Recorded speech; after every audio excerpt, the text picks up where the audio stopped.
지난 시간 우리는 다시 만나는 교회라고 하는 주제를 가지고 관계라고 하는 측면으로 함께 말씀을 나누었습니다. 태초에는 관계가 있었습니다. 하나님께서 우리를 당신의 형상대로 창조하셨다라고 하는 말은 우리는 본래적으로 관계적인 존재로 우리는 함께 창조함을 받았다라고 하는 사실을 지난 시간에 같이 깨닫게 되었습니다. 하나님께서 허락해 주신 이 아름다운 관계, 그럼에도 불구하고 죄로 인하여 단절이 되어지고 하나님과 원수의 관계에 놓여지게 되면서 우리는 영원히 꺼지지 않는 지옥으로 향할 수밖에 없는 인생을 살아가게 되어져 있었던 사실, 그러한 자들입니다. 그럼에도 불구하고 우리 하나님께서 스스로 당신이 결정하신 화해의 방법을 통해 하나님과 어긋나고 단절되어지고 원수되어졌던 그 관계를 다시 하나님이 아름답게 회복시켜 주셨습니다. 그 화해의 방법은 다른 무엇이 아닌 바로 하나밖에 없는 독생자 예수 그리스도를 여러분 대신 저 대신 십자가에 내어 죽게 하심으로 말미암아 우리에게 화목의 길을 열어 주셨습니다. 자, 그 구원의 은혜를 경험한 사람들이 실제적으로 진행되어지는 바로 이 신앙생활. 이 신앙생활은 내가 무엇인가를 해야 하나님의 이쁨을 받고 내가 무엇인가를 채워야만이 하나님에게 인정받는 그러한 과정이 아니라 하나님의 전적인 은혜로 새롭게 화해의 관계를 허락해 주신 그 의미를 우리가 마음껏 누리면 되는 것이 바로 우리의 신앙의 여정이기도 합니다. 뿐만 아니라 이전까지는 내가 원하고 내 기준으로 잘 살면 된다고 했지만 이제는 하나님의 나라의 백성이 되었기에 하나님이 나를 바라보실 때 내가 어떻게 이 세상에서 잘 사는 것이 하나님 보실 때 아름다운 인생이 될까를 고민하며 하나님의 말씀을 통해 배워나가는 과정이 바로 신앙생활이다라고 함께 말씀을 나누었습니다. 자, 그런데 그 신앙생활은 나 혼자 감당하는 것이 아니라 바로 하나님을 중심으로 함께 예배드리며 예배를 통해 함께 울고 함께 웃는 바로 이 믿음의 공동체를 통해서 그 사귐의 농도는 더욱더 짙어지게 되는 것이죠. 그래서 예배를 통해 십자가의 사랑이 우리에게 다가오는 순간 우리는 잔잔한 감독의 울림을 느끼게 되고 그 울림을 경험했던 사람들은 또 다른 이들과의 어울림의 길을 함께 걸어가야 되는 것이 바로 주님이 저와 여러분들에게 원하시는 아름다운 관계의 모습이었습니다. 자, 오늘은 두 번째 시간으로 저와 여러분들이 함께 생각해 볼 주제는 바로 믿음이라고 하는 부분입니다. 굉장히 우리에게 익숙한 주제이기는 하지만 오늘 이 시간을 통해서 성경에서 말하는 믿음이 무엇인지 여러분의 신앙에 잘 정립이 되어지는 그런 시간이 되기를 간절히 소망합니다. 오늘 우리가 믿음이라고 하는 부분에 대해서 잠시 말씀을 나누기 전에 한 가지 생각할 것이 있습니다. 여러분들은 사랑이라는 것이 좋은 것이라고 생각하십니까? 그거야 당연하지요, 목사님 이라고 생각하시는 분들의 표정이긴 한데 맞습니다. 사랑 굉장히 중요하지요. 아마 여러분들이 지금까지 살아오시면서 이렇게 고백한 적은 아마 한 번쯤은 있으셨을 겁니다. 다른 것은 다 없어도 사랑 하나만 있으면 될 것 같다라고 했던 바로 그 시점. 그런데 여러분 어떠십니까? 살아보시니까 사랑만 있으면 되던가요? 오히려 사랑 없어도 되니까 돈 좀 있었으면 좋겠다 뭐 이렇게 생각하시는 분들도 계실지는 모르겠지만 사랑만 있으면 모든 것은 다 없어도 된다라고 느낄 만큼 그 사랑이라는 것은 우리 인간들에게 있어서는 굉장히 고귀하고 중요한 것입니다.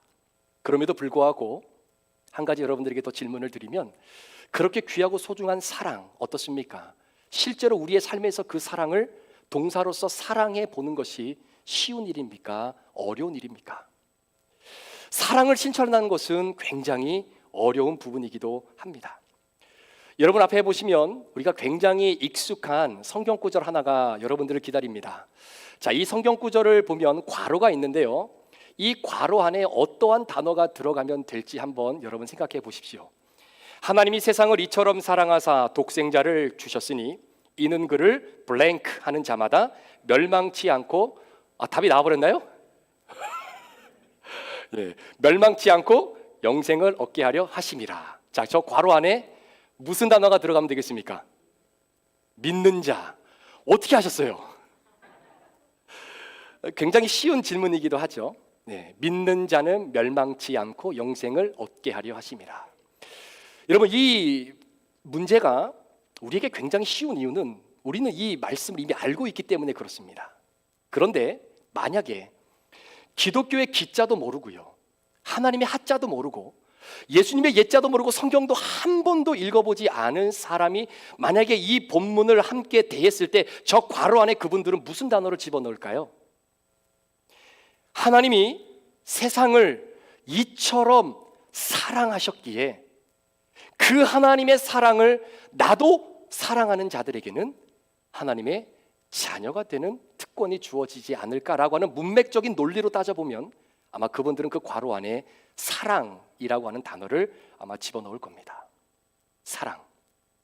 성경은 우리에게 약속하기를 우리가 하나님을 먼저 사랑한 것이 아니라 하나님이 우리를 먼저 사랑하셨기 때문에 그 사랑으로 인해 우리가 이웃을 사랑할 수 있다라고 사도 요한은 말합니다. 자, 요한일서 4장 19절 말씀을 한번 보십시오. 우리가 사랑함은 하나님이 먼저 우리를 사랑하셨음이라 라고 고백합니다. 사실 인간이 사랑하지도 않는데 신이 먼저 그런 인간을 찾아와 사랑을 고백한다? 이건 굉장히 낯선 개념입니다.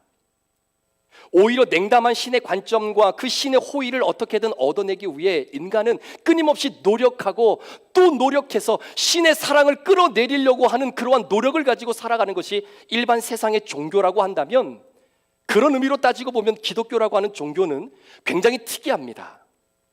우리가 찬양으로 고백했던 것처럼 주 예수 내가 알기 전 날 먼저 사랑했네 라고 하는 그 찬양의 가사처럼 우리는 하나님에 대해서 전혀 관심이 없었어요.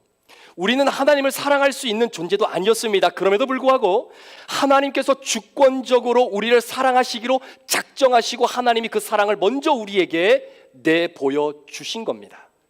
그런데 여러분, 더 놀라운 것은요, 그 하나님이 우리를 사랑하겠다라고 다가오시면서도 우리에게는 사랑을 요구하지 않으셨어요. 야, 내가 너에게 이만큼 사랑을 베풀었으면 그래도 너는 나한테 이 정도의 사랑은 좀 줘야지 라고 우리에게 사랑을 요구한 것이 아니라 무엇을 요구하셨냐면요, 믿음을 요구하셨습니다. 왜 사랑을 주고 사랑을 요구하지 아니하시고 우리에게 믿음을 요구하셨을까요? 하나밖에 없는 독생자 예수 그리스도를 나 대신 십자가에 내어 죽게 하시게끔까지 나를 사랑하셨다면, 여러분, 논리적으로 사랑을 요구해야 되는 것이 맞는 것 아닙니까? 그런데 하나님은 우리에게 전혀 사랑하라고 말씀하지 아니하시고 오히려 우리에게 믿음을 요구하셨습니다. 왜 그럴까요?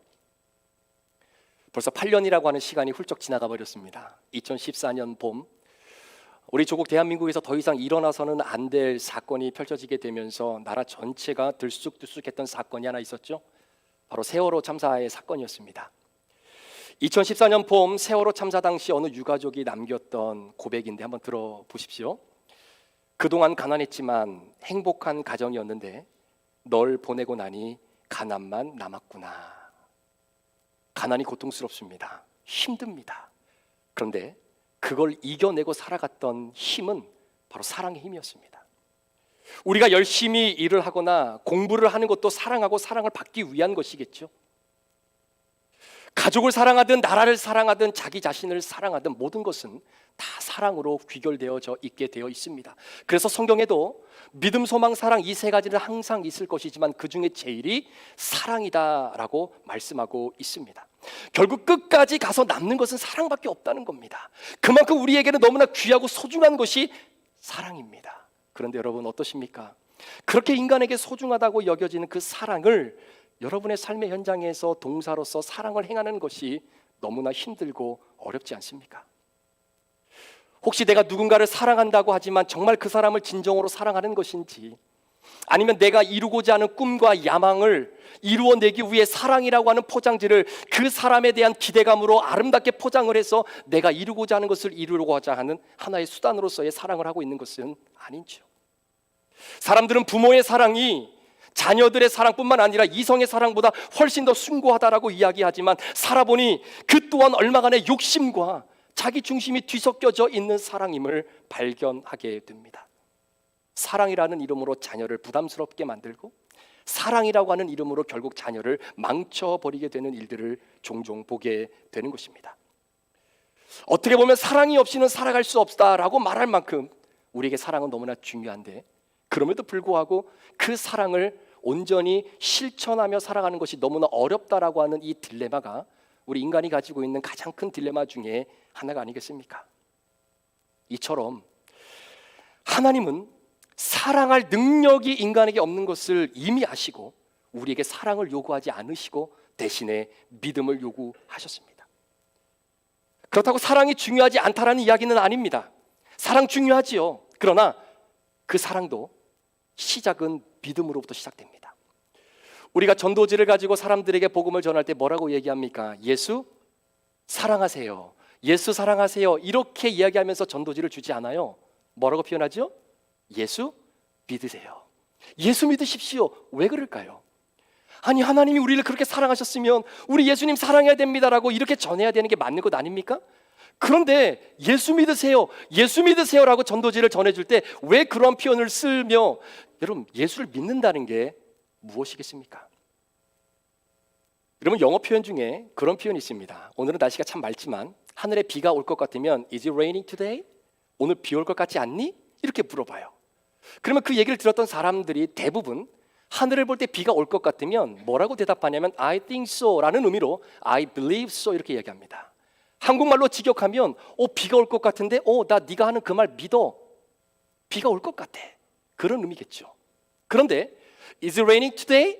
I believe so 라고 하는 이 believe는 어떠한 다른 의미가 내포되어져 있는 것이 아니라 아무런 무게감도 실리지 않은 듯 그저 네가 말했던 것에 대한 나의 지적인 동의를 표현하는 차원에서 I believe so라고 이야기하는 거죠.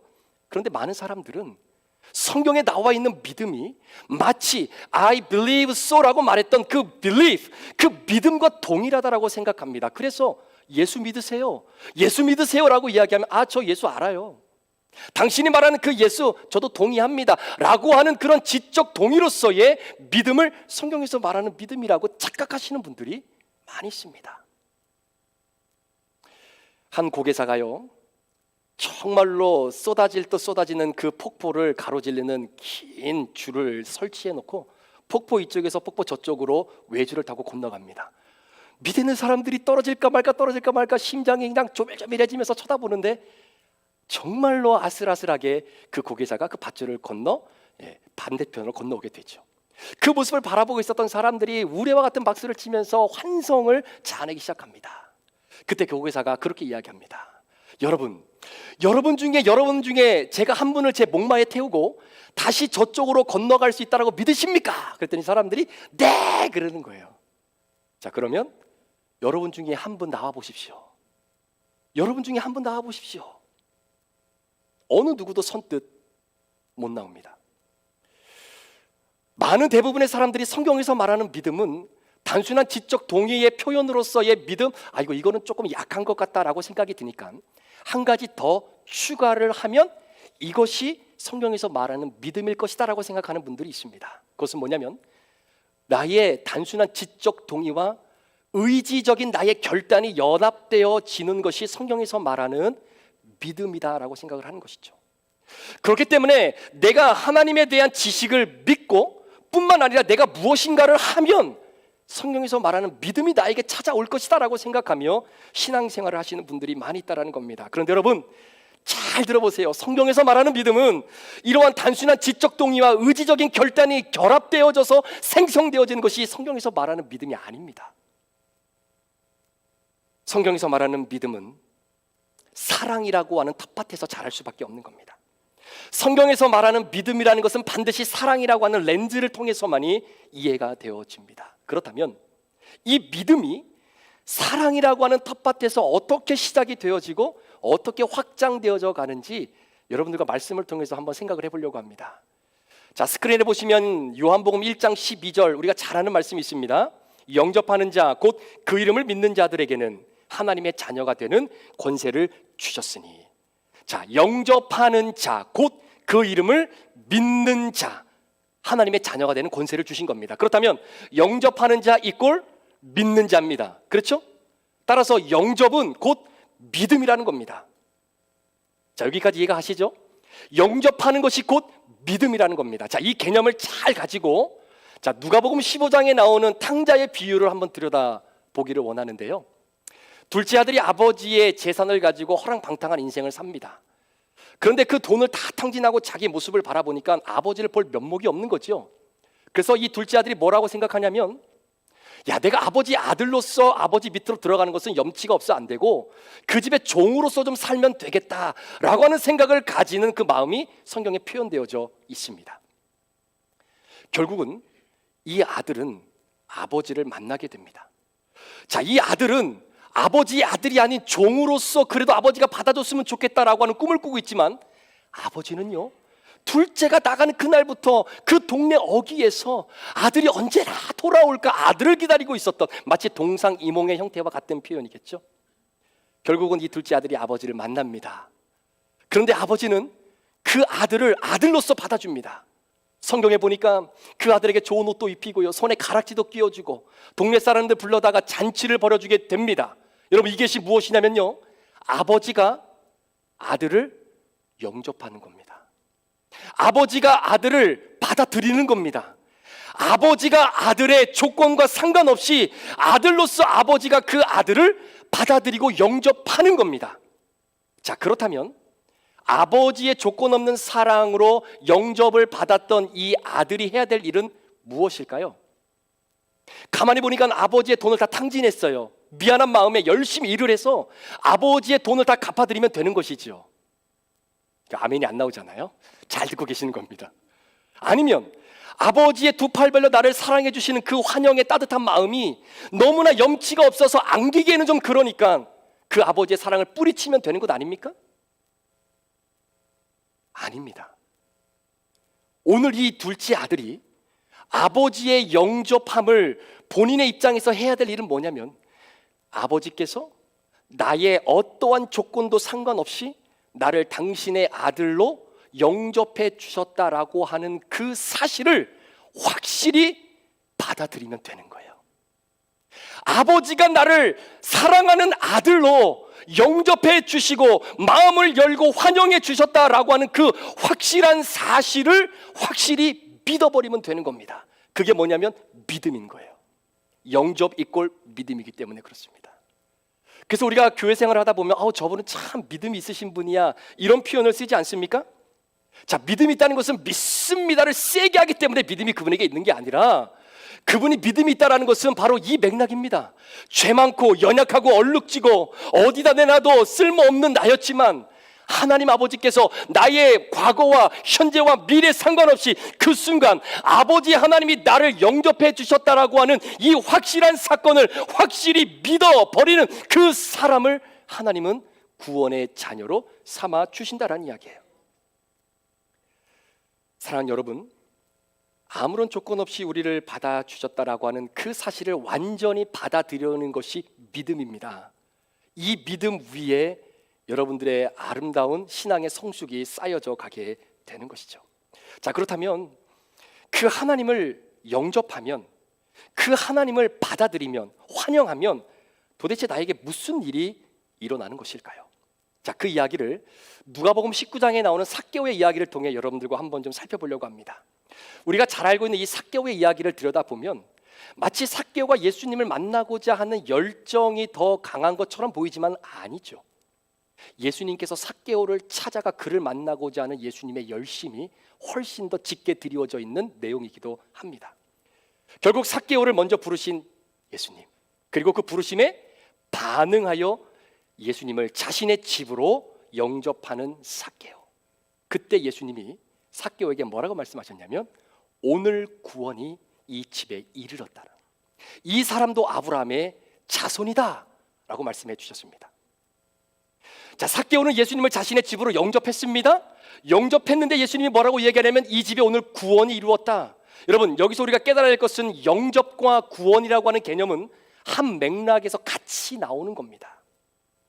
자, 이 집에 구원이 이르렀다 했을 때 구원은 무엇일까요? 삭개오가 죽고 난 이후에 소위 모든 것들이 황금으로 치장되어져 있는 저 멀리 있는 하나님 나라 가는 그 구원을 따놓은, 마치 티켓을 주면 들어갈 수 있는 그러한 구원을 얻었다라는 이야기일까요?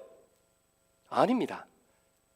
예수님을 자신의 집으로 영접하는 그 순간 이 집에 구원이 이르렀다라고 하는 것은 이 순간, 바로 right away, 바로 이 순간 이 삭개오는 더 이상 세상의 사람이 아니라 하나님의 자녀가 되었다라고 하는 소속의 변화를 우리에게 소개해주고 있는 것입니다. 그러면서 이어지는 예수님의 말씀을 들어보세요. 이 사람도 아브라함의 자손이다. 여러분, 세리장입니다. 우리가 아는 것처럼 세리는요, 동족의 피를 뽑아먹으면서 로마에 빗대어 살아갔던 그런 원수 중에 원수 아닙니까?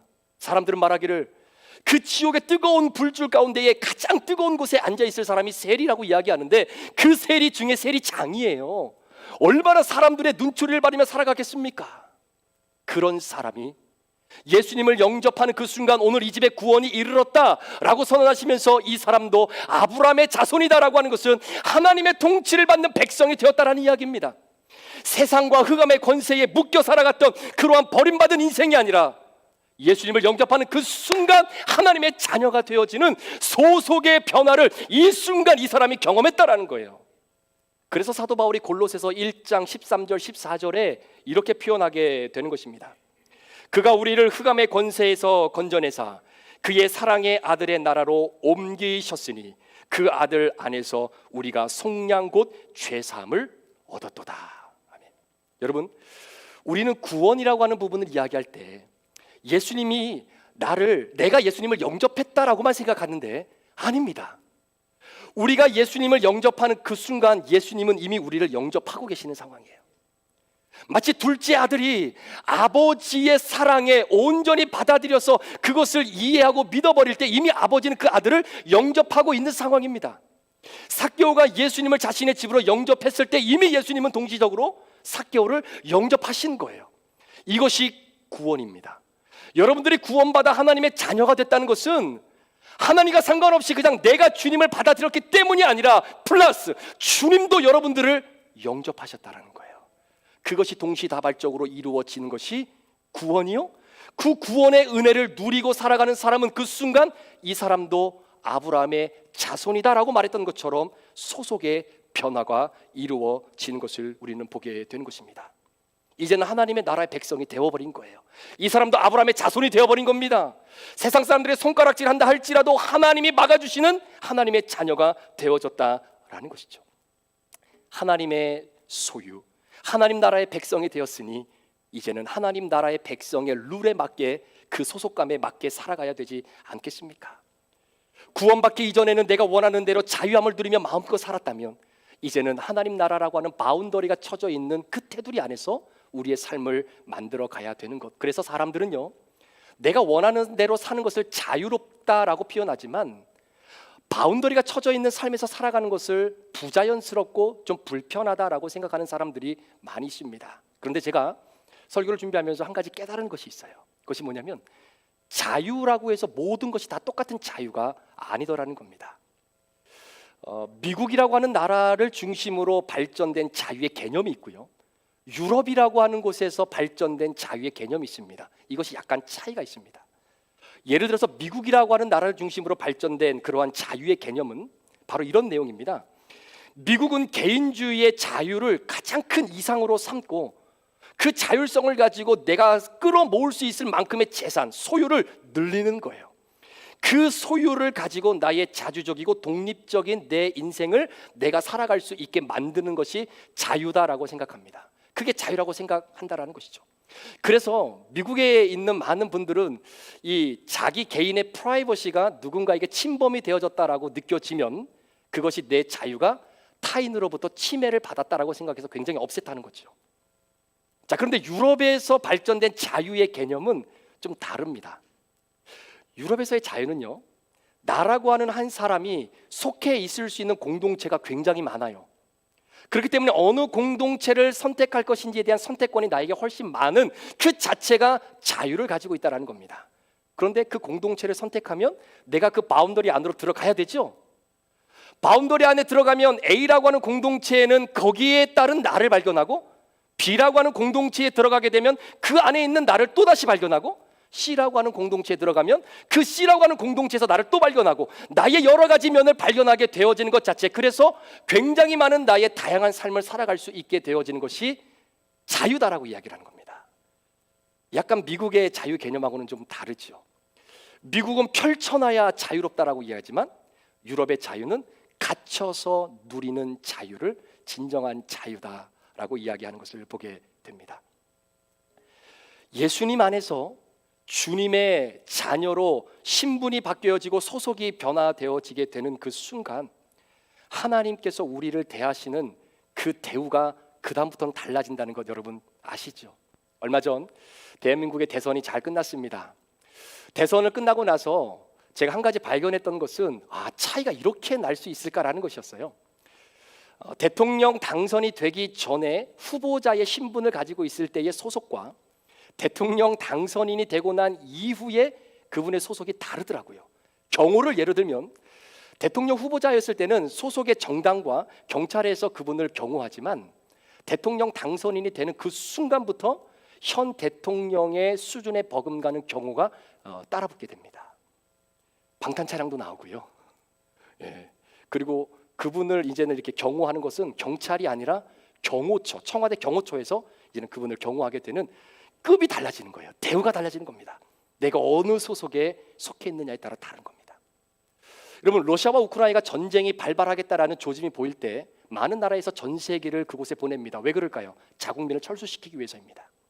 자, 자국민을 철수할 때 예를 들어 우리나라 대한민국의 외교부에서 전세기를 보냈는데 사람 교민을 태워야 됩니다. 그런데 교민 중에 한 사람이 가만히 그 뒷조사를 해보니까 나라에 세금도 안 냈어요. 그리고 범죄 기록도 있습니다. 외교부에서 따져볼 때 이 사람이 한국에 들어오는 것보다 차라리 우크라이나에 남아있는 것이 우리 대한민국 자국에도 도움이 되겠다라고 하는 판단이 서서 그 사람을 전세기에 태우지 않는다라는 이야기예요. 설사 그 사람이 어떤 일을 했던, 세금을 덜냈던, 아니면 어떤 범죄 기록을 가지고 있던, 그거와 상관없이 그 사람이 대한민국이라고 하는 여권을 갖고 있느냐 갖고 있지 않느냐라 하는 소속의 기준에 따라서 전세기에 태우냐 마느냐가 결정된다라는 거예요. 내가 어느 소속에 속해 있느냐에 따라 우리를 향한 대우가 달라진다라는 것입니다. 여러분, 우리의 연약함과 부족함, 정말로 죄로 얼룩져 있었던 우리의 인생을 들여다보면 하나님의 그 푸른 넓은 사랑 안으로 우리가 들어가는 것이 너무나 염치가 없게 느껴질 때가 있다는 겁니다. 그럼에도 불구하고 하나님이 아무런 조건 없이 나를 영접해 주시고 환영해 주셨다라고 하는 그 사실을 확실히 내가 믿고 영접하고 환영하고 받아들이면 하나님은 우리의 과거를 묻지 않으신다라는 거예요. 그 순간 우리의 소속은 하나님 나라의 소속으로 바뀌어지게 되고 흑암의 권세들이 물러나게 되며 하나님의 영광이 우리와 함께하는 은혜를 누리게 되는 것입니다. 소속이 바뀌었기 때문에 그렇습니다. 자, 삭개오 이야기를 조금만 한번 더 해볼게요. 우리가 삭개오 이야기를 함께 나누다 보면 착각하는 것 중에 하나가 있습니다. 그것이 뭐냐면 예수님과 삭개오의 대화의 시간 차이입니다. 많은 사람들이 이렇게 이해하고 계시는 분들도 있어요. 예수님께서 삭개오에게 이 집에 구원이 이르렀다라고 고백을 하십니다. 근데 그 말씀하신 시점을 여러분들이 이해를 하셔야 돼요. 어떤 분들은 삭개오가 예수님에게 이렇게 이야기하죠. 내가 가지고 있는 재산의 절반을 팔아 가난한 자들에게 나누어 주고 내가 남의 것을 훔친 것이 있으면 4배를 갚아서 다시 갚겠습니다. 이렇게 삭개오가 얘기했더니 예수님이 그 이야기를 보시고 야, 네가 이렇게 선행을 베푸는구나. 오늘 이 집에 구원이 이르렀다. 너도 이제는 아브라함의 자손이다 라는 어떠한 시간적 순서로 대화가 이렇게 이루어졌다라고 생각하는 분들도 많은데 아닙니다. 성경은 이게 뒤집어져 있어요. 예수님께서 삭개오에게 먼저 구원을 선포하신 겁니다. 이 집에 구원이 이르렀다. 이 사람도 아브라함의 자손이다. 예수님이 이를 영접했고 삭개오도 이를 영접했기에 그래서 그의 소속이 바뀐 겁니다. 소속이 바뀌어진 삭개오로서 그가 하나님 나라의 윤리를 온전히 이 땅 가운데 실행하며 살아가겠다라고 고백하는 것이 내가 가지고 있는 재산의 절반을 판다는 거예요. 그리고 토색한 것이 있으면 4배를 갚아 많은 이들에게 다시 돌려주겠다라고 하는 소속의 변화에 따른 존재의 변화의 한 부분을 삭개오가 고백하고 있는 것입니다. 자, 여러분 준비된 도표 하나 보실까요? 자, 이 도표가 바로 우리가 변화되어지는 과정과 너무나 일치하기 때문에 그렇습니다. 구원은 제일 먼저 믿는 것으로 시작되는 겁니다. 아멘. 자, 믿는 게 뭡니까? 영접하는 거예요. 영접하는 겁니다. 그런데 그 영접은 내가 조건이 있기 때문에 하나님이 나를 영접해 준 것이 아니라 마치 아버지가 둘째 아들의 조건을 따지지 않고 있는 그 모습 그대로 아들로 환영해 주시며 영접해 준 그 사실을 확실히 내가 받아들이는 것, 그것이 영접 믿음이에요. 구원은 믿음으로부터 시작되는 겁니다. 그 믿음이 있으면 그 순간 소속이 바뀌는 거예요. 세상에 얽매였던 내가 이제는 하나님 나라의 백성으로서의 소속의 변화가 이루어지게 되고, 소속의 변화가 있게 되어지면 오늘 19장에 나왔던 삭개오의 모습처럼 우리의 존재가 하나님이 기뻐하시는 모습으로 조금씩 바뀌어져 가게 되는 이 여정을 우리가 걸어가게 되는 것입니다. 그러면 에릭 프롬이라고 하는 사람이 쓴 책 중에 존재냐 소유냐라고 하는 아주 유명한 책이 하나 있습니다. 그 책은 한마디로 요약하면 이런 이야기죠. 사람이라고 하는 이 존재의 의미가 그냥 있는 것으로서의 존재의 의미가 있는 것이지, 무엇인가를 많이 가졌기 때문에 그 사람이 존재가 의미 있다라고 말할 수는 없다라는 이야기입니다. 많이 가지고 있는 사람은 그 존재가 의미 있는 존재고, 조금 가지고 있는 사람은 그 존재 자체가 무의미하다라고 말했던, 바로 그때 당시의 시대를 신랄하게 비판했던 내용이 바로 이 책의 핵심적인 내용 중에 하나이기도 하죠. 소유가 먼저냐 존재가 먼저냐. 자, 이런 화두를 던졌던 에릭 프롬이라고 하는 사람, 그런데 성경은 우리에게 한 걸음 더 나아가서 다음과 같은 화두를 던집니다. 존재가 먼저냐 아니면 관계가 먼저냐라는 거예요. 존재가 먼저입니까? 관계가 먼저입니까? 여러분들이 존재하기 때문에 관계라는 것이 형성되어지시는 건가요? 아니면 관계가 있었기 때문에 여러분이라고 하는 존재가 생겨나게 된 것입니까? 여기서 말하는 관계는 하나님과 우리와의 관계입니다. 자, 무엇이 먼저일까요? 자, 성경은 둘 중에 무엇이 먼저인지, 뭐라고 얘기하고 있는지 성경을 통해서 한번 보십시오. 시편 139편 16절입니다. 내 형질이 이루어지기 전에, 생물학적으로 엄마와 아빠가 결혼하여 정자와 난자가 만나 내 안에 생물학적인 생질이 결정되어지기 이전에 주의 눈이 보셨으며 나를 위하여 정한 날이 하루도 되기 전에 주의 책에 다 기록이 되었나이다. 예레미야 1장 5절입니다. 내가 너를 모태에 짓기 전에 너를 알았고, 내가 배에서 나오기 전에 너를 성별하였고, 너를 여러 나라의 선지자로 세웠노라 하시기로. 에베소서 1장 4절입니다. 곧 창세 전에, 시간과 공간이 존재하기 전에 그리스도 안에서 우리를 택하사 우리로 사랑 안에서 그 앞에 거룩하고 흠이 없게 하셨다라는 겁니다. 여러분, 성경은 존재가 먼저라고 이야기합니까? 관계가 먼저라고 이야기합니까? 존재가 먼저라고 이야기하는 겁니까? 관계가 먼저라고 이야기하는 겁니까? 관계가 먼저라고 이야기하고 있는 거죠. 하나님과 우리와의 관계, 하나님과 우리와의 관계가 회복되는 것이 구원입니다. 그 구원은 예수 그리스도를 받아들이는 것, 예수 그리스도를 환영하는 것, 예수 그리스도를 내 마음으로 모셔드리는 것. 그래서 오늘 로마서 말씀에 사도 바울이 고백하죠. 우리의 입으로 시인하여 구원에 이르는 겁니다. 들음은 믿음에서 나고, 믿음은 우리의 입으로 시인하여 구원에 이르게 되는 것이죠. 사랑하는 성도 여러분, 관계가 먼저 형성되어져 있는 상황 속에 우리의 존재가 그 관계 안에서 아름답게 형성이 되어지는 것이죠. 관계가 변해졌기 때문에 그 관계 안에 있는 내가 존재의 변화를 느끼게 되는 것입니다. 이 존재의 변화의 모든 과정이 나 혼자 예수 믿는다고 되어지는 것이 아니라 바로 이렇게 믿음의 공동체 안에서 그것을 경험할 수 있기 위해서, 그렇기 때문에 하나님이 교회를 주신 거예요. 왜 교회인가? 교회 아니면 안 되는가? 왜 교회인가? 이 믿음의 프로세스를 온전히 경험할 수 있는 공동체가 바로 이 믿음의 공동체이기 때문입니다. 믿음의 공동체가 문자적으로 기록되어져 있는 이 하나님의 말씀이 실제로 살아 역사하시는 능력의 말씀임을 보여주는 하나님의 통로가 바로 교회요, 믿음의 공동체이기 때문입니다. 자, 말씀을 마무리 한번 해볼게요. 태초에 관계가 있었습니다. 그런데 인간의 죄로 말미암아 이 관계가 깨어지고 말았습니다.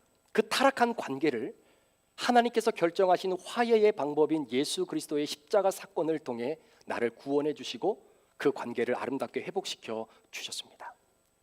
그 아름다운 하나님의 화해의 방법을 있는 그대로 내가 받아들이면 되는 거예요. 영접하는 겁니다. 환영하는 겁니다. 그 순간 하나님께서 그 영혼의 소속을 바꾸어 주시는 겁니다. 하나님 나라의 백성으로, 하나님이 책임지시는 영혼으로 하나님이 만들어 주시는 겁니다. 그 소속의 변화가 있고 난 이후에 우리의 존재는 그 소속 안에서 조금씩 하나님이 보실 때에 어떻게 살아가는 것이 잘 사는 것인지를 깨달으면서 그렇게 삶이 변해가는 것이죠. 그것이 바로 믿음의 전체의 프로세스다라고 보시면 될 겁니다. 사랑하는 여러분, 신앙생활은요 절대로 혼자 할 수 없습니다. 스위스의 정신의학자인 폴 트룬이라고 하는 사람이 이런 유명한 말을 남겼습니다. 자, 이 말씀으로 오늘 설교를 마무리하려고 하는데요, 세상에는 사람이 혼자 할 수 없는 것이 두 가지 있다고 합니다. 사람이 혼자 할 수 없는 두 가지 중에 첫 번째는 결혼은 혼자 할 수 없죠. 그리고 두 번째는 그리스도인이 되는 것입니다. 그리스도인이 되는 것은 나 혼자 되는 것이 아닙니다.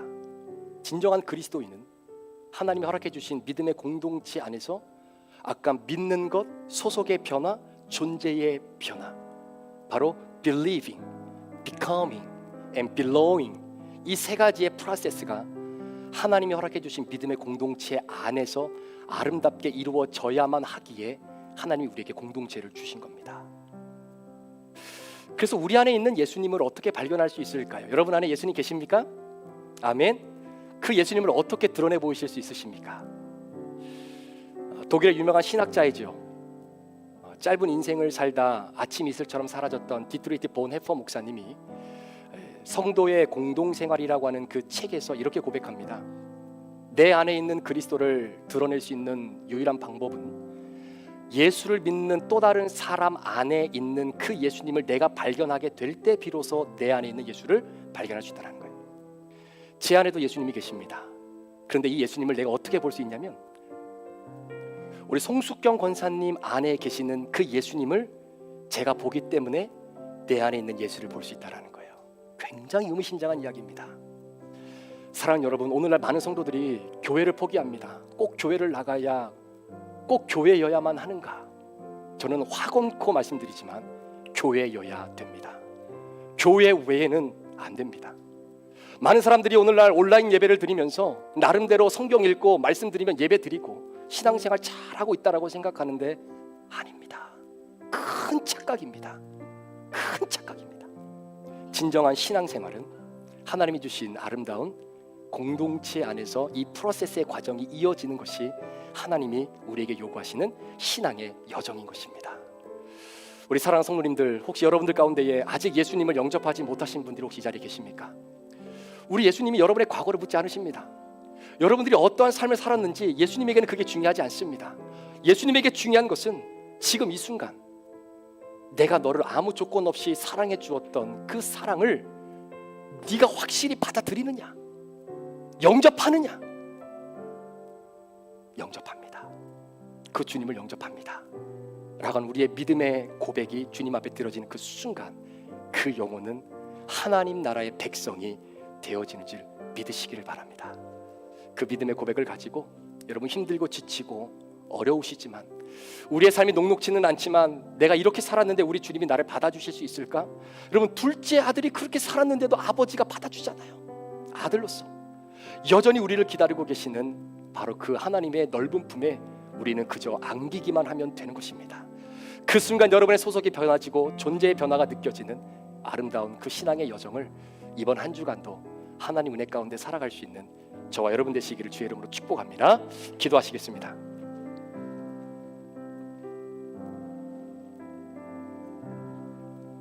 이 시간에 잠시 함께 주님 앞에 우리 다 눈을 감고 우리 주님 앞에 내 마음을 좀 고백했으면 좋겠습니다. 여러분, 가장 중요한 것은 내가 구원을 얻어야 되는 거예요. 하나님 나라의 백성이 되어야 됩니다. 내가 교회 와서 예배를 드리는 것도, 또 말씀을 듣는 것도, 찬양을 하는 것도, 여러분 다른 무엇보다도 중요한 것은 내가 예수님을 영접하기 위해서 우리 주님은 이미 여러분들을 기다리고 계십니다. 여러분들을 영접하기로 우리 주님은 벌써 작정하셨습니다. 그 영접하시는 사건을 내가 그냥 믿음으로 확실히 받고 영접하면 되는 겁니다. 그 하나님이 예수를 통해 나를 살려내셨다라는 사실을, 내 과거가 어떠하든 내가 어떠한 죄를 졌든 어떠한 인생을 살아왔던 그것은 하나님에게 it doesn't matter, 아무런 문제가 되지 않아요. 지금 이 순간 하나님께서 나에게 주시는 이 아름다운 마음을, 이 회복의 마음을 주님 나도 받아들이고 싶습니다. 주님 내 마음에 주님 찾아오시옵소서. 주님이 주인 되어주셔서 소속의 변화와 존재의 변화가 이어지는 하나님 그런 인생 살고 싶습니다. 성령님 나를 도와주시옵소서. 아버지 하나님 그렇게 역사되어지기를 원합니다. 마음으로 믿어 의에 이르고 입으로 시인하여 구원에 이르는 놀라운 은혜가 내 인생에 오늘 이 순간 이루어질 수 있도록 하나님 도와주시옵소서. 우리 그런 마음으로 이 시간의 말씀을 기억하면서 주님 나를 받아주시옵소서. 내가 주님을 영접하기를 원합니다. 내가 주님을 받아들이기를 원합니다. 주님의 십자가 사랑을 내가 온전히 깨닫기를 원합니다. 우리 그런 마음으로 이 시간에 주님 앞에 우리의 마음을 드리며 함께 기도하기를 원합니다. 기도합니다. 하나님 아버지 감사합니다. 아버지 이 시간에 우리 사랑하는 귀한 성도들 하나님이 성령 하나님 찾아가 주시옵소서. 성령 하나님 찾아가 주시옵소서. 아버지 오늘도 예수를 알지 못하는 자들, 오늘도 예수님을 다시 한번 아버지 믿음으로 영접하기를 원하는 영혼들, 오늘도 내 마음 가운데 내 마음을 두드리시며 사랑하는 내 아들아, 사랑하는 내 딸아, 내가 네 안으로 들어가기를 원하노라. 내가 너에게 요구하는 것이 아무것도 없기에, 내가 너에게 요구하는 것이 아무것도 없기에 있는 모습 그대로 내가 너를 받아주기를 원하노라. 있는 모습 그대로 내가 너를 영접했노라. 그러기에 너는 내가 너를 영접한 이 사실만큼만 확실히 믿고 확실히 받아들이는 그 순간 하나님이여 우리 귀한 성도들 아버지 주님의 자녀의 소속의 변화가 있게 하여 주시고 아버지 그 은혜로 말미암아 아버지 존재의 변화를 누리며 살아가는 하나님의 귀한 백성들 되어 주실 수 있도록 우리 하나님 인도하여 주시옵소서. 오 아버지 하나님 우리 귀한 성도들의 마음의 문을 열어주시길 원합니다. 아버지 우리가 구원받고 하나님의 자녀가 되어지는 놀라운 은혜를 경험하며 살기 원합니다. 아버지 소속의 변화가 달라지며 아버지의 태우가 달라지고 아버지 우리의 존재의 변화가 달라짐을 다시 한번 고백하기를 원하오니 하나님 아버지 이 시간 우리 사랑하는 귀한 성도들 하나님 다시 한번 믿음의 능력을 더하여 주시고 하나님 마음의 문을 열게 하여 주옵소서. 성령 하나님 우리의 마음의 문을 열어주시옵소서. 주님을 받아들이기를 원합니다. 주님을 나의 구주로 영접하기를 원합니다. 주님을 나의 구주로 영접하기를 원합니다. 하나님 아버지 내 안에 들어오시옵소서. 주의 자녀로 살기 원합니다. 주의 자녀로 살기 원합니다. 성령님도 오시고 인도하여 주옵소서.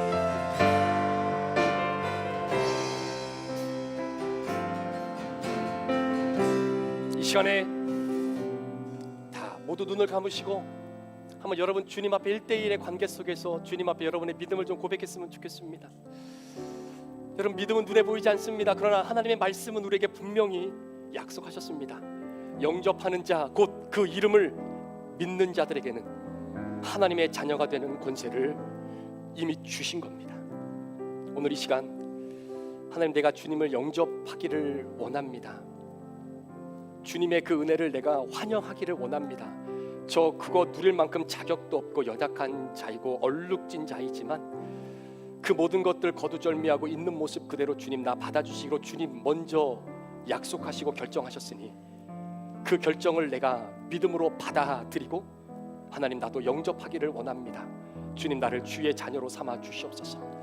그렇게 주님 앞에 고백하기를 원하시는 분들은 이 시간에 여러분들 마음 가운데에 믿음으로 선포했으면 좋겠습니다. 이렇게 잠깐 오른손으로 한번 이렇게 한번 다 눈을 감으시고요. 예, 다 눈을 감으시고 네 괜찮습니다. 이건 하나님과 나와의 관계예요. 다른 사람 볼 것 없습니다. 구원은 하나님과 나와 1대1의 관계입니다. 여러분 구원받아 하나님 자녀 되셔야죠. 영원한 천국 누리는 인생 되셔야죠. 열심히 교회 다닌다고 했지만 나중에 지옥 가면 어떡합니까? 그것처럼 마음 무너지고 그것처럼 하나님 정말로 가슴 찢어지는 일이 또 어디 있겠습니까? 이 시간 주님 앞에 내 마음을 드리며 주님 나를 받아주십시오. 부족하지만 받아주십시오. 주님의 자녀가 되기를 원합니다 라고 하는 그런 마음을 주님 앞에 고백하기를 원하신다면 조용히 오른손을 주님 앞에 잠시 들어서 우리가 한번 고백했으면 좋겠습니다. 예, 다 눈을 감고 하나님과의 1대1의 관계 속에 괜찮아요. 하나님 내 마음을 붙잡아 주시옵소서. 하나님 내 마음을 붙잡아 주옵소서. 오늘 우리 성도들 가운데 이 하나님 아직도 하나님의 은혜를 더 깊이 경험하기를 원하는 성도들 하나님 마음을 녹여주시고 하나님 은혜를 붙잡아 주시고 하나님의 백성 되기를 원합니다. 주님의 은혜로 살아가기를 원합니다. 주님의 은혜의 바운더리에서 살기를 원합니다. 주님 그 자유함을 누리기를 원합니다. 주여 도와주시옵소서. 감사합니다. 손 내리시고 이 시간에 하나님 앞에 이 믿음의 고백을 가지고 하나님 앞에 찬양하며 나가길 원합니다. 힘들고 지쳐 낭망하며 쓰러질 때 괜찮아 그냥 오면 돼. 그냥 오면 돼. 네 육신이 건강하지 않아도 네 마음이 무너져도 말 못할 눈물로 이 마음이 얼룩져 있어도 괜찮아 그냥 오면 돼. 그냥 내가 너를 사랑하기 때문이야. 주님의 마음에, 그 말씀에 여러분들의 마음을 맡겨드리며 이 찬양 고백했으면 좋겠습니다. 힘들고 지쳐 낭망하며 쓰러질 때에, 힘들고 지쳐 낭망하고 넘어져 일어날 일 전혀 없을 때에 조용히 다가와 손잡아 주시며 나에게 말씀하시네. 나에게 실망하여 내 자신 연약해 고통 속에 눈물 흘릴 때에 못자국 난 그 손길 눈물 닦아주시며 괜찮아 나에게 말씀하시네. 너는 내 아들이니까, 너는 내 아들이라. 오늘날 내가 너를 낳도다. 너는 내 아들이라. 나의 사랑하는 내 아들이라. 힘들고 지쳐 낭망하며 넘어져 일어날 일 전혀 없을 때에 조용히 다가와 손잡아 주시며 나에게 말씀하시네. 내가 나에게 실망하여 내 자신 연약해 고통 속에 눈물 흘릴 때에 못자국 난 그 손길 눈물 닦아주시며 괜찮아 나에게 말씀하시네. 너는 내 아들이라. 오늘날 내가 너를 낳도다. 너는 내 아들이라. 사랑하는 나의 사랑하는 내 우리 일어나 찬양합니다. 너는 내 아들이라. 너는 내 아들이라. 오늘날 내가 너를 낳도다. 너는 내 아들이라. 나의 사랑하는 내 아들이라. 언제나 변함없이 여러분이 어떠하든 간에 너는 내 아들이라.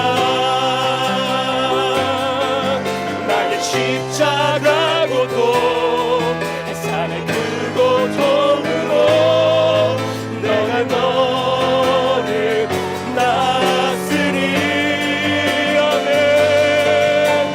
너는 내 아들이라. 오늘날 내가 너를 낳도다. 너는 내 아들이라. 나의 사랑하는 내 아들이라.